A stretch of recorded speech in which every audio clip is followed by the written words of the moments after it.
जय श्री कृष्ण।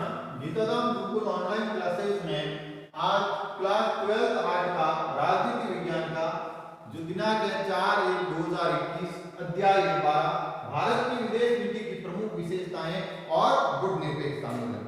इसमें हमने पहले कई चीजें पढ़ी थी, जिसमें गुट निरपेक्षता क्या है, गुट निरपेक्षता के संदर्भ में गुट निरपेक्ष आंदोलन की प्रासंगिकता क्या है, गुट निरपेक्ष और वर्तमान सरकार के क्या परिप्रेक्ष्य हैं, वो आज हम पढ़ेंगे। भारत की विदेश नीति के हैं जो नीति के नए आयाम। तो सबसे पहले भारत की विदेश नीति का जो नया आयाम है यानी नए नए लक्षण है वो है आर्थिक क्षेत्र में क्या है, आर्थिक क्षेत्र में उदारवाद। सबको ज्ञात है कि भारत की विदेश नीति में हमने 1992 में नए आर्थिक सुधार लागू किए थे और यही हमारी विदेश नीति का एक मुख्य है जो मुद्दा भी था। दूसरी है कि भारत एक उभरती हुई अर्थव्यवस्था।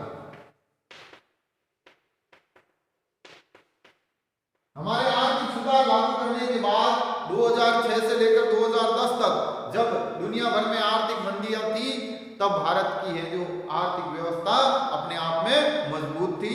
और दूसरी है कि भारत की जो विदेश नीति है वो उसमें विदेश नीति में भारत की विदेश नीति में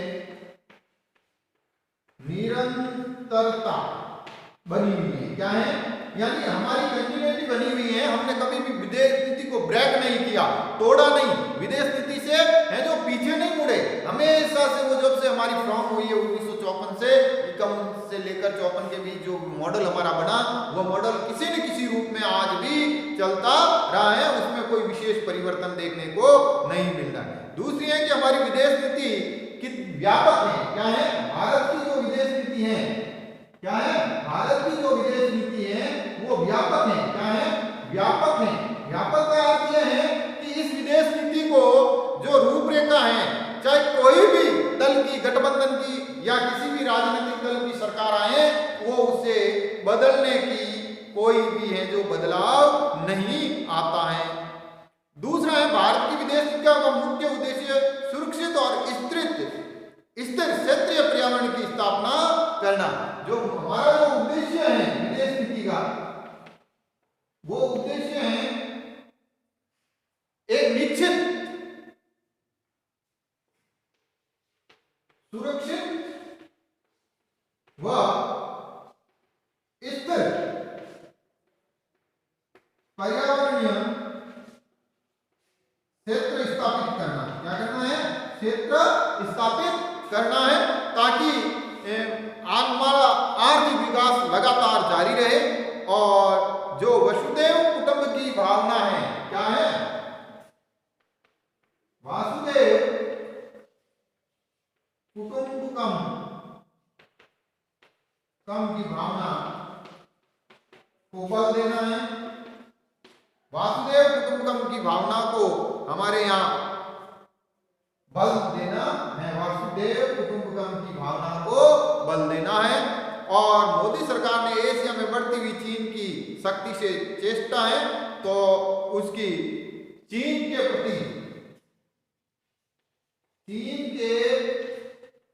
प्रति नया नजरिया जो हमारा बदलाव आया है, तो वो हम प्रतिरक्षा का। अब भारत की विदेश नीति का सूत्रपात, नवीन विदेश नीति का जो सूत्रपात हुआ वो कैसे हुआ, नवीन विदेश नीति का सूत्रपात कैसे हुआ। तो वह नवीन विदेश नीति का जो सूत्रपात है वो उसके कई तौर तरीके हैं। जो पहला है कि पिछले कुछ वर्षों में भारत की विदेशिक छवि व भारत की राजनीतिक प्रयास, कल्पना व गति एक नए रूप में बदलती है। हमारी छवि बदली है। क्या बदली है, हमारी छवि है जो बदली है। क्या है, बदली है। पहले जो हमारी छवि थी उदारवाद, असहयोग की, आज हम है जो नेतृत्व की छवि में आए हुए हैं। दूसरा है मोदी शासन के जो 3 अहम बंधु है, व्यापार, संस्कृति और व्यापार, संस्कृति और जो तीसरा बंधु है संपर्क। क्या है? संपर्क। ये तीन चीजें हमारी विदेश नीति में नए आए। अब है जो 5 मूल सिद्धांत जो है, उसमें 5 मूल सिद्धांत का जो नीति है वो भी ये है।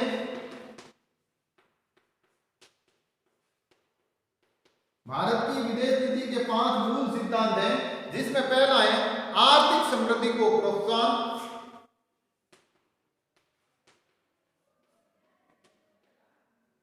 समृद्धि को प्रोत्साहन। दूसरा जो है वो ये है भारत की प्रतिष्ठा और सम्मान में वृद्धि। भारत की प्रतिष्ठा व सम्मान में वृद्धि। तीसरा है वो ये है राष्ट्रीय सुरक्षा का समर्थन।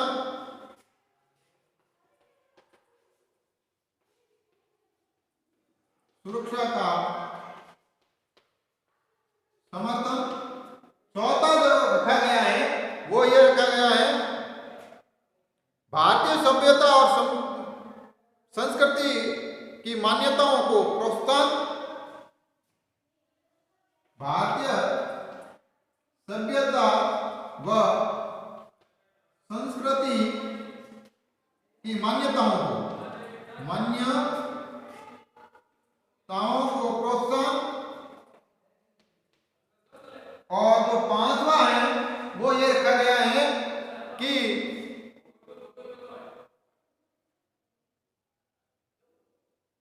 जिसमें विदेश नीति को रखा गया सभ्यता, और 5वां इसमें ले लो संस्कृति को प्रोत्साहन। इसी तरह हमारी जो एक विदेश नीति का जो दूसरा तत्व है पड़ोस पहले। क्या है? पड़ोस पहले वाली जो नीति है वह भी हमारी अपने एक भारत की विदेश नीति का मुख्य आयाम है।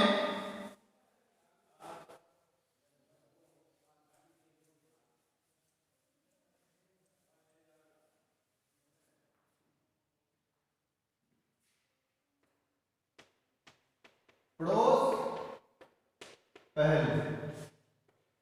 पड़ोस पहले। मोदी के प्रधानमंत्री बनने के पश्चात भारत की विदेश नीति को एक नवीन दिशा प्रदान करने के लिए पड़ोस पहले की नीति अपनाते हुए नरेंद्र मोदी ने पड़ोसी देशों की विदेश यात्राएं की। क्या की? पड़ोसी देशों की यात्राएं की। और उनके प्रथम शपथ ग्रहण में भी जितने भी हमारे पड़ोसी शासनाध्यक्ष थे उनको है जो निमंत्रित किया गया। दूसरा है मॉरिशस सहित 7 देशों को सरकार के शपथ ग्रहणों में जितने भी 7 देश थे, 7 देशों के प्रमुखों को शपथ ग्रहण समारोह में बुलाना। नेपाल के साथ, नेपाल और भूटान के साथ, भूटान और नेपाल के साथ पनबिजली परियोजनाएं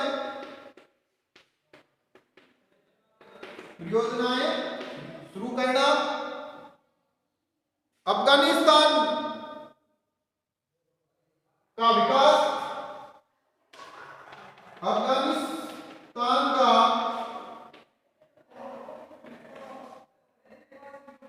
विकास जो उसका मुख्य है वो करना। मालदीव में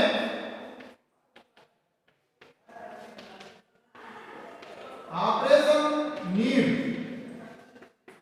को लागू करके वहां पर आए हुए संकट और पानी पहुंचाना। नेपाल में भूकंप के समय, नेपाल भूकंप के समय आर्थिक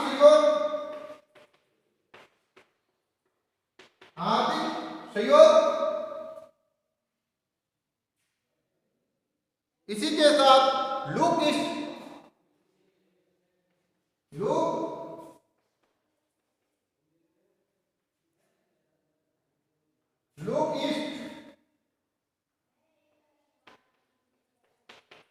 नीति का अनुसरण, पूर्व की ओर देखो, नीति की जगह है जो एक्ट को लागू करना, और जापान के प्रधानमंत्री जापान, ऑस्ट्रेलिया, सिंगापुर और चीन की यात्राएं और अन्य देशों से सहयोग। भारत का मध्य पूर्व में भी कुछ हैं जो सहयोग है, जिसमें धर्मांध व इस्लामिक कट्टरवाद व इस्लामिक देशों के साथ जो भारत के साथ कुप्रचार है उसको वैनिवेश को खत्म करना।